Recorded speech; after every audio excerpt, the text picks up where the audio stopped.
রবিকান্ত ভারতীকে আপনারা সবাই চেনেন। বিজেপির বিভিন্ন নোংরামির বিরুদ্ধে সোচ্চার হয়েছিলেন তিনি। কুম্ভতে মানুষ যে মারা গেছে সেটা নিয়ে বলছেন মোক্ষ লাভ হয়েছে।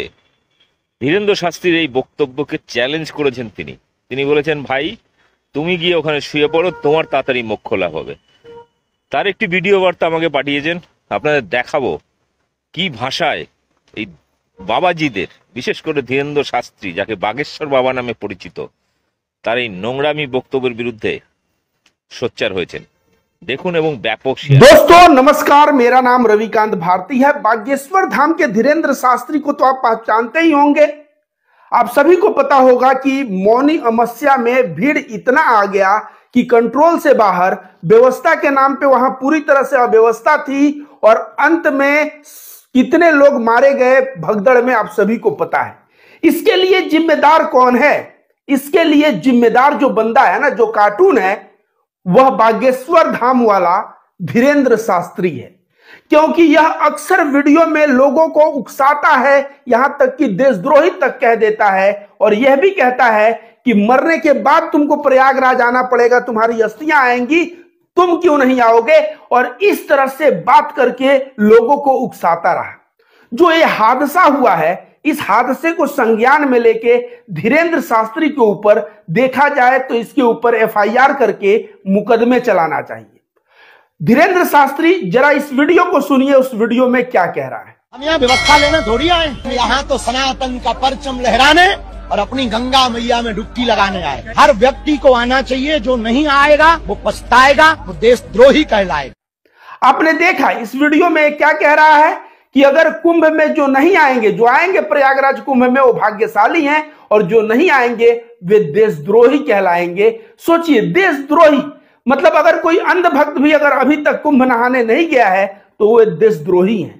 जो लोग गए वहां उतने मात्रा में और भगदड़ में मारे गए, वे सब जो है, जो वहां पहुंचे, इनके नजर में देशभक्त है, लेकिन उन देशभक्तों को व्यवस्था भी तो देनी चाहिए।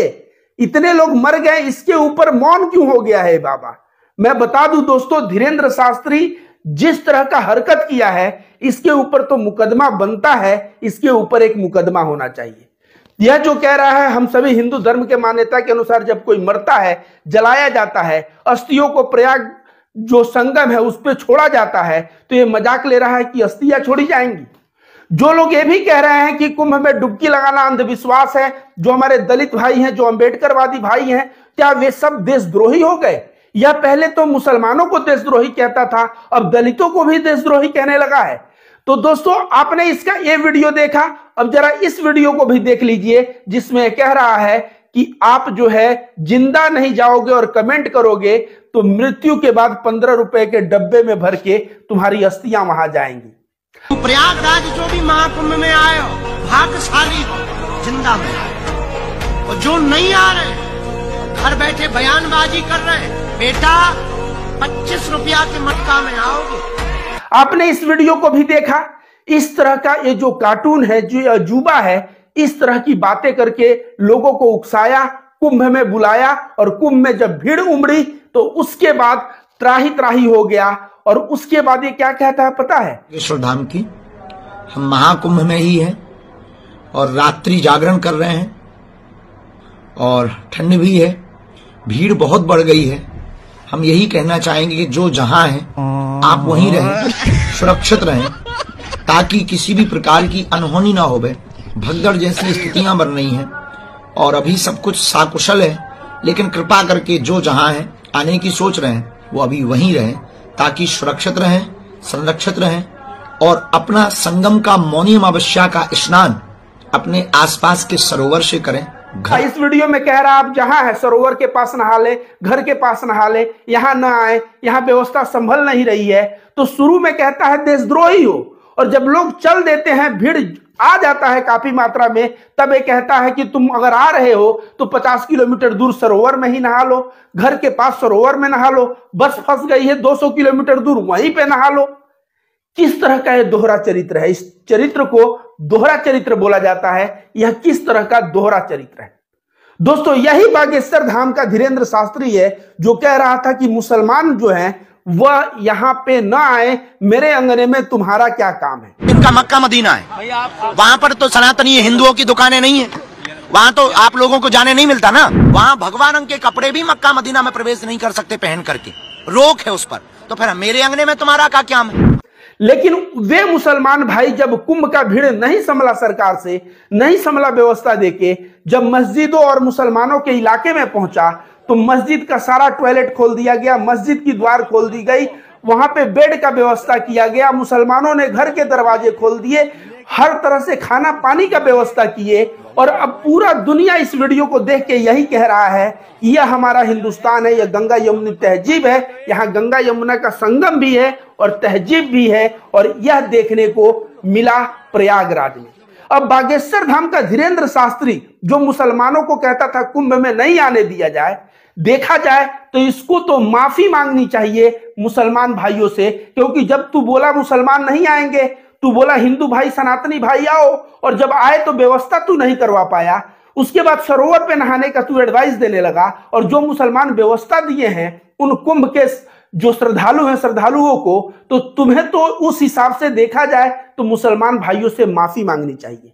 मैं बता दूं, बागेश्वर धाम का ये जो बाबा है देश का गद्दार है, हमारे देश में रह के हिंदू मुस्लिम को बांटने का प्रयास कर रहा है, विभाजित करने का प्रयास कर रहा है। अब ये बाबा जो है ना, दिमाग से भी अब लग रहा है मानसिक स्थिति कुछ मेंटल हो गया है बाबा। देखिए जरा इस वीडियो को। अभी आज हम कमेंट पढ़, आपने इस वीडियो को देखा, जो बेचारे कुचल के मारे गए भगदड़ में, वो कह रहा है कि वो गंगा किनारे मरे हैं और उनको मोक्ष मिल गया है। क्या आपको पता है दोस्तों, हिंदू धर्म के मान्यता के अनुसार मोक्ष, मानव शरीर मिला है तो हमें मोक्ष प्राप्त करना चाहिए, और उसके लिए ध्यान साधना बहुत भक्ति करनी पड़ती है, तब जाके कई वर्षों में आदमी मोक्ष को प्राप्त करता है और मोक्ष तक पहुंचता है। ये कह रहा है कुचल दिए गए लोग मोक्ष को प्राप्त कर गए। तो मैं रविकांत भारती कहता हूं कि बागेश्वर धाम के धीरेन्द्र शास्त्री, मोक्ष तो तुम्हें भी चाहिए, और तभी तो तुम ईश्वर की भक्ति कर रहे हो। और तुम्हें जब मोक्ष चाहिए और मोक्ष ऐसे मिलता है, तो अगला शाही स्नान बसंत पंचमी को है। बसंत पंचमी के दिन जाओ, और जब भीड़ आए तो जाके उनके सामने, कदमों के सामने लेट जाओ, और जब भीड़ कुचल के चली जाएगी और वहीं पे तुमको मोक्ष मिल जाएगा, जो मोक्ष का बहुत तपस्या नहीं करना पड़ेगा, भक्ति नहीं करनी पड़ेगी, वही मोक्ष मिल जाएगा। मोक्ष की परिभाषा भी शायद भाई साहब को पता नहीं होगा। कुचल के मारे गए लोगों को मोक्ष मिल गया है, ऐसी बातें कर रहे हैं। सुनिए, सोचिए क्या गुजर रहा होगा उस परिवार पे जिसने अपने माता को खोया है, पिता को खोया है, भाई को खोया है, पत्नी को खोया है। परिवार का कोई भी एक व्यक्ति जो खो के बैठा है ना, उसको जाके जरा बता दो कि इन लोगों को मोक्ष मिल गया, तो वे लोग वहीं पे ना इनको चप्पल का जूता पहन के स्वागत करेंगे और बता देंगे कि इनका बाबागिरी क्या होता है। वैसे मैं उत्तर प्रदेश के सरकार से गुहार लगाऊंगा कि धीरेन्द्र शास्त्री के ऊपर गंभीर से गंभीर मामले में मुकदमे दर्ज किए जाएं, क्योंकि यही वो दलाल है जिसने देशद्रोही तक कह के लोगों को इनवाइट किया, जिसने कहा कि तुम मर के यहाँ पे आओगे, तुम्हारी यहाँ पे हड्डियां आएंगी, तुम जिंदा आओ। और जब लोग आ गए इतने मात्रा में और हादसा हो गया, उस हादसा का जिम्मेदार केवल प्रशासन और योगी सरकार ही नहीं, बल्कि ऐसे बाबाओं के ऊपर भी कार्रवाई होनी चाहिए और इनको पकड़ के जेल में डालना चाहिए।